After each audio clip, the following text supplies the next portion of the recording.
Welcome back. अच्छा, यहाँ पे मैं एक चीज़ बताता चलूँ। यहाँ में हमने ना हाइट ऑटो की थी, जिसकी वजह से ये दो प्रॉपर्टीज थी ना, इसकी एक रैपर की हाइट ऑटो उठा रहा है और इसकी कंटेनर की हाइट ऑटो उठा रहा था, जी। जिसकी वजह से उसने ना वो कलर बैकग्राउंड पे नहीं दे रहा था। उसको नहीं समझ आ रही थी कि हम किस हाइट की बात कर रहे हैं ना बेसिकली। ओके, अब मैंने क्या किया, मैंने पूरी यहाँ से जो वेबसाइट था उसका पूरा साइज उठा लिया। मैंने 1600 विड्थ थी और 1500 हाइट थी, तो मैंने वही काम किया। मैंने जनाब उसको ना 1500 हाइट दे दी कंटेनर के ऊपर। जी। ठीक है। अच्छा, यहाँ पे ये चीज़ देख लो कि यहाँ पे इस तरीके से डिप्स आप लोगों ने बनानी है, ये ताकि आपको समझ आ सके कि कौन सी चीज़ किधर पड़ी है। ये मेरी रैपर है, जी। इस रैपर के अंदर ये टॉप बार्ड पड़ा हुआ है हम्म। और ये कंटेनर पड़ा हुआ है और जी। इस कंटेनर के अंदर ये हेडर पड़ा हुआ है। ठीक है। आपस में। ये सिंपलेस्ट और इजीएस्ट फॉर्म है आप लोगों की। अगर आप लोगों को ये नहीं पता तो यहाँ पे यानी कि अंदाज़ा नहीं होता, तो यहाँ पे दूसरा वे है कि मैं यहाँ पे कमेंटिंग कर लूँगा, मैं लिख दूंगा ये हेडर का एरिया या कंटेंट का एरिया। ठीक है। क्योंकि मैं सीधी सीधी कोडिंग करता हूँ आसान सी, तो उसमें यही है कि सिंपलेस्ट तरीका यही है कि आपको समझ आनी चाहिए कौन सी चीज़ किधर है। अब जो वे है कि वो ये है कि मैंने इस हेडर का साइज तो ले लिया, ये हेडर भी आ गया यहाँ पे। शो इसलिए नहीं कर रहा, मैंने उसका कलर नहीं दिया। मैं चेक करने के लिए इस हेडर को कोई कलर दे देता हूँ, बैकग्राउंड कलर, तो मुझे समझ आ जाएगा ये किस साइड पे आ गया है।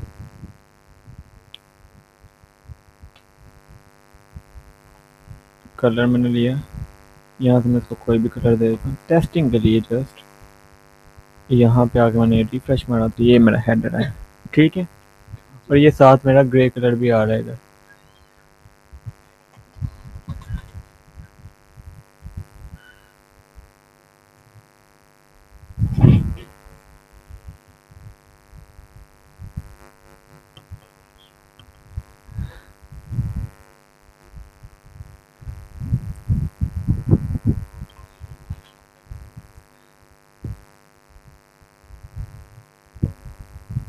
अच्छा, तो यहाँ पे मैंने सिर्फ टेस्ट कर लिया कि मेरा कलर यहाँ पे आ रहा है कि नहीं आ रहा। उसके बाद मैंने क्या किया, एक चीज़ मैंने देखनी है यहाँ पे। मैंने इसको बैकग्राउंड कलर दिया हुआ है, मैं रिमूव कर रहा हूँ इसको सिर्फ चीज़ टेस्ट करने के लिए। तो मेरे पास ये चीज़ बन जाती है। ओके, सेकंड वे है कि जो जो सेकंड चीज़ हमने करनी है कि मैं ये साइज़ तो मैंने ले लिया। उसके बाद मुझे यहाँ से ये लोगो चीज़ें उठानी है और ये सारी चीज़ें हेडर बनाना है सिर्फ। तो मैं शिफ्ट प्रेस करके अगर चीज़ें रखता हूँ तो ये सारी चीज़ें इसमें आती जाती हैं। मैं इसको करता हूँ कॉपी। ठीक है। करने के बाद कॉपी किया कंट्रोल सी के साथ और कंट्रोल एन के साथ न्यू टैब ओपन किया, तो मेरे पास ये चीज़ें ऐसे आ जाएंगी।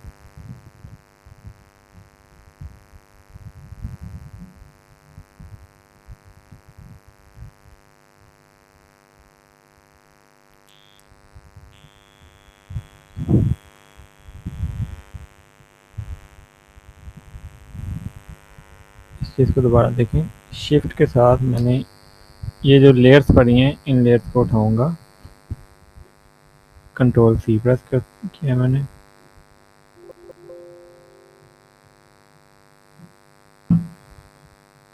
कंट्रोल एन प्रेस किया तो उसने मेरी उस विड्थ के मुताबिक उठा दिया। यहाँ मैंने पेस्ट किया। अब देखो यहाँ पे ना कुछ बैकग्राउंड में आ रहा है, जी। तो उसको क्या तरीका है, मैंने कंट्रोल जब एन प्रेस करना है तो यहाँ से मैंने उसको ट्रांसपेरेंट करना है। यहाँ पे जब मैं पेस्ट करूँगा तो ये लोगो एज इट इज़ आ जाएगा। मैं इसको सेव कर लेता हूँ उसी फोल्डर के अंदर, इमेजेस के फोल्डर में। उसका नाम रखता हूँ लोगो। ठीक है। तो ये लोगो है, इसको पीएनजी में सेव करना जी है। ऑब्वियसली पीएनजी में सेव करना है। ठीक है, अब मैंने इस लोगो को लगाना किस तरीके से है। देयर आर टू वेज कि इनलाइन स्टाइलिंग यूज़ कर रहा हूँ या एक्सटर्नल स्टाइलिंग। मैं एक्सटर्नल कर रहा हूँ तो मैं हर चीज़ को यहाँ भी बनाता हूँ लोगो। ठीक है। विड्थ क्या है उसकी, ये सारी चीज़ें मुझे यहीं पे देखनी है। यहाँ से मैं देख सकता हूँ विड्थ और हाइट उसकी। मैं एक्चुअली अगर उसको डिटेल्स में चला जाता हूँ तो यहाँ पे अगर मैं डायमेंशन शो करता हूँ तो 183 उसकी विड्थ और 100 हाइट है। तो यहाँ पे मैं उसे कहता हूँ कि इसकी विड्थ है 183 पिक्सल्स। ठीक है। और हाइट है उसकी 100%। पता चलेगा इसकी विड्थ हाइट कितनी वहाँ से। वहाँ से भी पता चल जाएगा, लेकिन ये मैंने एक इमेज बना लिया तो चाहे मैं इसलिए उसकी डायरेक्ट ले रहा हूँ। ठीक है, और यहाँ पे मैं बैकग्राउंड इमेज कौन सा लगाऊंगा, ऑब्वियसली ये लोगो है तो लोगो का इमेज यहाँ से मैं बैकग्राउंड इमेज ब्राउज इमेजेस के फोल्डर का मैं एड्रेस दे दूंगा, क्रिएटिव स्टूडियो में इमेजेस के फोल्डर, और ये बैकग्राउंड इमेज पड़ा हुआ मेरे पास। ठीक है, समझ आई इस चीज़ की। और मैं इसको चूंकि लेफ्ट साइड पे रखना है तो मैं इसको फ्लोट लेफ्ट करूँगा। ये देखो ना, इसमें ये लेफ्ट साइड पे पड़ा हुआ है, ये बिल्कुल साफ लग रहा है, तो मैं इसको फ्लोट लेफ्ट कर दूँगा। क्लियर? ओके, अब मैंने इसको हेडर के अंदर, ऑब्वियसली हेडर में बना रहा हूँ तो मैं हेडर के अंदर इसको कॉल कर लूँगा। हेडर के अंदर फिर टैब दूंगा ताकि मुझे पता चले ये चीज़ के अंदर है। डिव क्लास लोगो, ये यहाँ पे ख़त्म होती है। मैंने रिफ्रेश चेक करके चेक करना है तो ये यहाँ पे आ रहा है। ठीक है, एक चीज़ जो मुझे इसमें देखनी है वो ये है कि यहाँ पे अगर आप लोग देखो तो बेसिकली ये ऊपर से मार्जिन नहीं ले रहा। ठीक है, तो उस चीज़ को मैंने सिर्फ समझाने के लिए ये किया कि अब मैं इसको जूम इन करके ना इस स्लाइस टूल के साथ जब इस वाले से यहाँ पे आऊँगा, यहाँ पे तो ये मुझे लाइन शो कर रहा है। ठीक है, ये लाइन्स का मतलब है ये वाली ये इमेज की लाइन है। यहाँ तक मैं हाइट ले लूँगा तो ये मेरा मार्जिन टॉप हो जाएगा 21 पिक्सल। मैंने जस्ट जाके इसकी प्रॉपर्टी के अंदर लोगो की प्रॉपर्टी में मार्जिन टॉप 21 पिक्सल था तो 21 पिक्सल कर दिया। जैसे ही मैंने किया तो उसने मेरा 100% वो चीज़ बना दी जो मेरी CST में मौजूद है। क्लियर यहाँ तक? मेरा लोगो लग गया है तो मैंने अब क्या करना है, राइट साइड पे टॉप पे ये लॉगिन साइन अप वगैरह लिखना है। ठीक है, अब इस चीज़ को लिखने के लिए मैं अपनी हेल्प के लिए ना एक स्लाइस टूल अगेन कैप्चर करता हूँ। मैं इसका साइज़ लेने के लिए कि मुझे मार्जिन वगैरह मिल जाए ना कहाँ पड़ा हुआ, मैं इसी हिसाब से ना इसका साइज़ ले लेता हूँ ये। ठीक है, विड्थ इसकी है 111 एंड हाइट है इसकी 21। यहाँ पे गया और मैंने यहाँ पे बजाय ईमेल था लिखा ना, यहाँ पे हमने इसको चेंज किया था, तो यहाँ पे मैं इसको कहता हूँ यूज़र एरिया। यूज़र एरिया कहता हूँ, ये user login something, user form कह देता हूँ। ठीक है, या इसको मैं अगर बाद में इस क्लास की यूज़ करना है तो मैं इसका नेम रख देता हूँ top user form, top underscore user form. समझ आ रही है इस चीज़ की? यहाँ पे मैंने बेसिकली वो डिब्बा बनाना है, वो कहाँ पे पड़ा हुआ है ये चीज़ मैंने बतानी है। साइज उसका विड्थ है, उसकी जो विड्थ है हमारे पास वो है 121 पिक्सल्स, 111 पिक्सल्स, और हाइट उसकी है 21 पिक्सल्स। ठीक है, क्योंकि ये फ्लोट राइट साइड पे पड़ा हुआ था मैं इसको फ्लोट राइट करूँगा।